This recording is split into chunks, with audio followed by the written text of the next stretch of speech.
Namo Vishnupadaya Krishna Prestaya Bhutale Srimate Bhakti Vedanta Swaminiti Namine Namaste Sarasvati Devim Gauravani Pracharinde Nirvishesha Shunyavaji Paschachadishatarine Bhaja Sri Krishna Chaitanya Prabhu Nityananda Sri Advaita Gadadara Srivasadi Gaura Bhakta Vrindam Hare Krishna, Krishna Krishna, Hare Hare, Hare Rama, Rama Rama, Hare Hare. Om Namo Bhagavate Vasudevaya, Vasudevaya. Haribô, todas as glórias aos devotos reunidos. Hoje, nesta aula, falaremos o capítulo 20. Do canto 10, Srimad Bhagavatam, intitulado A Estação das Chuvas e o Outono em Vrindavana.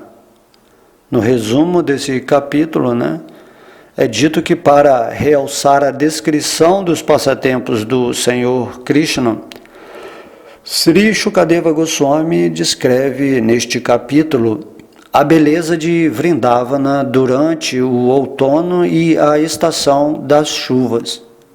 No decorrer de sua apresentação, ele dá várias instruções encantadoras em termos metafóricos. Então, iniciando aqui o verso 1, Shukadeva Goswami disse: às senhoras de Vrindavana, os vaqueirinhos então relataram com todos os detalhes as admiráveis atividades de como Krishna e Balarama os salvaram do incêndio da floresta e mataram o demônio Pralamba.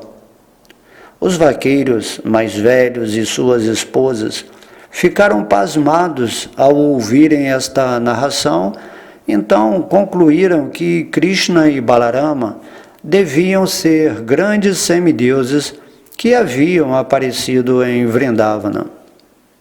Então, começou a estação das chuvas, dando vida e sustento a todos os seres vivos. O céu retumbava com trovões e relâmpagos reluziam no horizonte.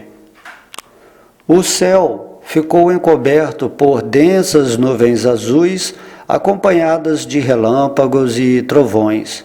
Dessa maneira, o céu e sua iluminação natural ficaram cobertos da mesma forma que a alma espiritual fica coberta pelos 3 modos da natureza material. Com seus raios, o sol bebera durante 8 meses a riqueza da terra sob a forma de água. Agora que havia chegado o momento apropriado, o sol começou a liberar esta riqueza acumulada. Reluzindo com relâmpagos, grandes nuvens eram agitadas e varridas por ventos ferozes. Assim como pessoas misericordiosas, as nuvens davam suas vidas em prol do prazer deste mundo. A terra, que ficara emaciada devido ao calor do verão, voltou a nutrir-se completamente quando umedecida pelo Deus da chuva. Dessa maneira, a terra era como alguém cujo corpo ficou emaciado em virtude de austeridades toleradas com propósito material, mas que de novo se nutre muito bem quando obtém o fruto daquelas austeridades. No crepúsculo vespertino, durante a estação das chuvas, a escuridão permitia que os vagalumes brilhassem, mas não as estrelas. Assim como na era de Kali, a predominância de atividades pecaminosas permite que as doutrinas ateístas ofusquem o verdadeiro conhecimento dos Vedas. As rãs, que tinham permanecido em silêncio o tempo todo, de repente começaram a coachar ao ouvirem o ribombar das nuvens de chuva. Do mesmo modo que os estudantes brahmanas, que executam seus deveres matinais em silêncio, começam a recitar suas lições quando chamados pelos mestres. Com a chegada da estação das chuvas, os regatos insignificantes que se haviam secado começaram a avolumar-se e então se desviaram de seus cursos próprios. Assim como o corpo, bens e dinheiro de um homem controlado pelos impulsos dos sentidos. A grama recém-crescida tornou-se a terra verde esmeralda.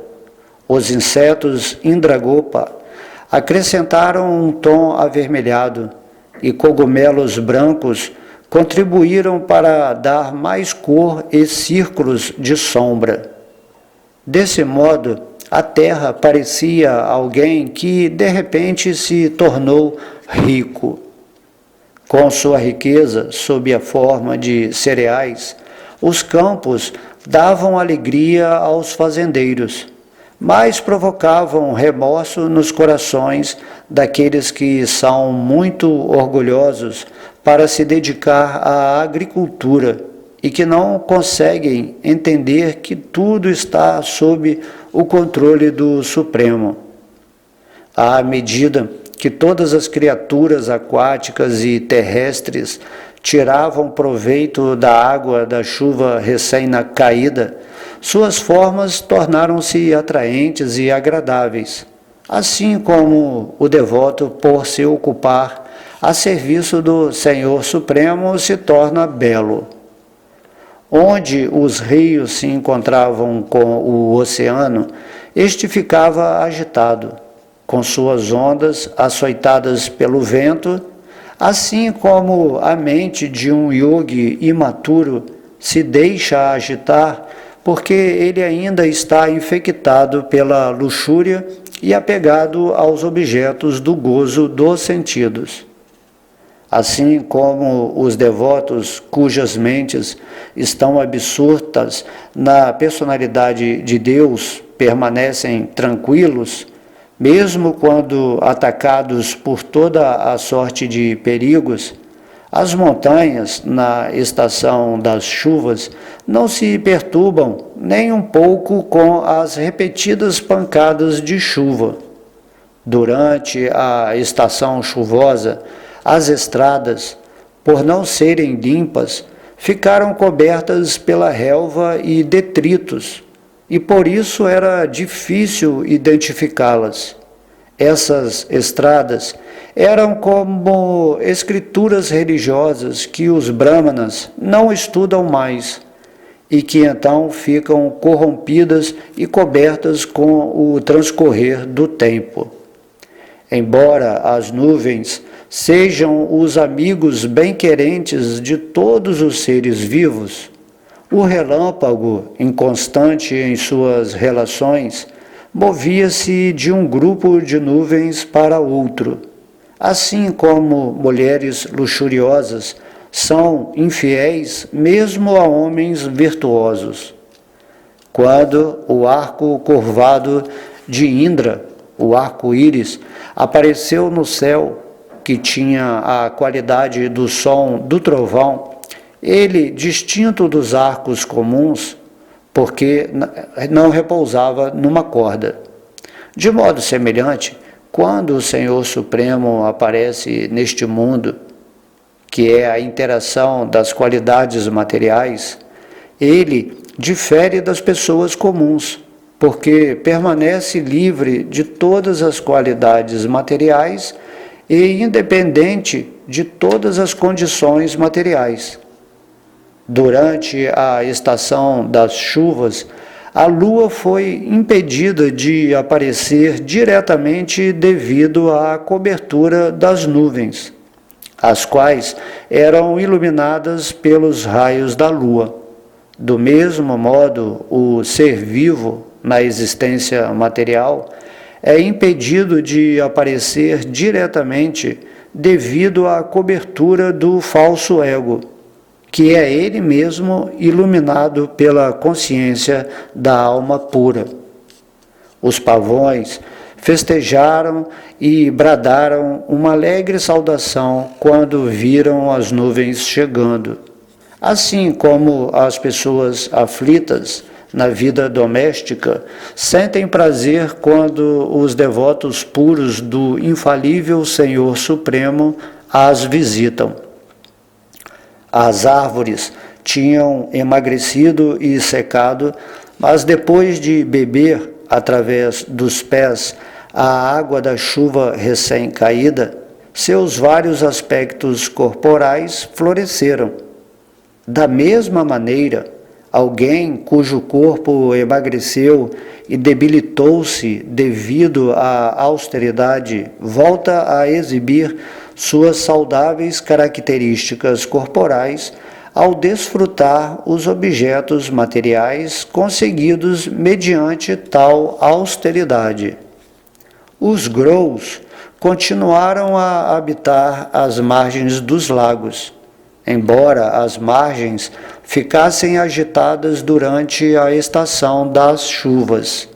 Assim como os materialistas, com mentes contaminadas, sempre permanecem em casa, apesar das muitas perturbações sofridas ali. Quando Indra enviou suas chuvas, as águas da enchente romperam os diques de irrigação nos campos agrícolas. Assim como na Kali Yuga, as teorias falsas dos ateístas rompem os limites das prescrições védicas. As nuvens, impelidas pelos ventos, derramaram sua água nectária para o benefício de todos os seres vivos. Assim como os reis, instruídos por seus sacerdotes brahmanas, distribuem caridade aos cidadãos. Quando a floresta de Vrindavana ficava então resplandecente, cheia de tâmaras e jambos maduros, o Senhor Krishna, rodeado por suas vacas e amigos vaqueirinhos, e acompanhado por Sri Balarama, entrava naquela floresta para se divertir. As vacas tinham de se mover devagar por causa de suas tetas pesadas de leite, mas logo que a Suprema Personalidade de Deus as chamava, elas corriam bem depressa em sua direção, e devido à afeição que sentiam por ele, seus úberes ficavam molhados. O Senhor observava as alegres meninas aborígenes da floresta, as árvores que gotejavam seiva doce e as cascatas das montanhas, cujo ressoar indicava haver cavernas nas redondezas. Quando chovia, o Senhor às vezes entrava numa caverna ou na cavidade de uma árvore para brincar e comer raízes e frutas. O Senhor Krishna tomava sua refeição de arroz cozido e iogurte enviada de casa em companhia do Senhor Sankarsana e dos vaqueirinhos que costumavam comer com ele. Sobre uma grande pedra perto da água, todos sentavam-se juntos para comer. O Senhor Krishna observava os touros, bezerros e vacas contentes, deitados na relva verde, a ruminar de olhos fechados, e via que as vacas estavam cansadas por causa do fardo de suas pesadas tetas. Enquanto contemplava a beleza e opulência da estação chuvosa de Vrindavana, uma fonte perene de grande felicidade, o Senhor oferecia todo o respeito àquela estação, que se expandira de sua própria potência interna. Enquanto o Senhor Balarama e o Senhor Krishna estavam morando em Vrindavana, o outono chegou. Nessa época, o céu fica sem nuvens, a água clara e o vento suave. A estação do outono, que regenerou as flores de lótus, também restituiu aos vários reservatórios de água a sua pureza original, assim como o processo de serviço devocional purifica a mente dos yogis caídos quando estes retomam a sua prática. O outono desanuviou o céu, deixou os animais saírem de seus currais apinhados, limpou a terra de sua cobertura lamacenta e purificou a contaminação da água, do mesmo modo que o serviço amoroso prestado ao Senhor Krishna liberta os membros das 4 ordens espirituais de suas respectivas dificuldades. As nuvens, tendo abandonado tudo o que possuíam, brilharam com refulgência purificada, assim como sábios tranquilos que abandonaram todos os desejos materiais e assim estão livres de todas as propensões pecaminosas. Durante essa estação, as montanhas algumas vezes vertiam sua água pura e outras vezes não. Assim como peritos na ciência transcendental às vezes dão o néctar do conhecimento transcendental e às vezes não. Os peixes que nadavam na água que ficava cada vez mais rasa não entendiam absolutamente que a água estava diminuindo.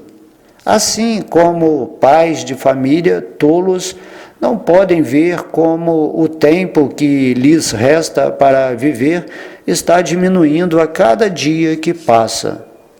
Assim como alguém avarento, empobrecido, demasiado absorto na vida familiar, sofre por não poder controlar os sentidos, os peixes que nadavam na água rasa tinham de sofrer o calor do sol do outono. Gradualmente, as diferentes áreas de terra que se encontravam lamacentas secaram-se, e as plantas passaram de sua fase imatura, do mesmo modo que os sábios sóbrios abandonam o egotismo e o sentido de posse, os quais se fundamentam em coisas distintas do verdadeiro eu, a saber, o corpo material e seus subprodutos. Com a chegada do outono, o oceano e os lagos ficaram silenciosos e suas águas calmas, assim como um sábio que desistiu de todas as atividades materiais e abandonou a recitação dos mantras védicos. Da mesma forma que os praticantes de yoga trazem os sentidos sob estrito controle para impedir que sua consciência verta através dos sentidos agitados, os agricultores ergueram fortes diques de barro para impedir que a água de seus campos de arroz não se escoasse. A lua de outono aliviou todas as criaturas do sofrimento causado pelos raios do sol, assim como a sabedoria alivia alguém da miséria causada por sua identificação com o corpo material e como o Senhor Mukunda alivia as senhoras de Vrindavana da aflição causada por sua separação dele. Livre de nuvens e cheio de estrelas bem visíveis, o céu de outono brilhava, assim como a consciência espiritual de alguém que experimentou diretamente o significado das escrituras védicas.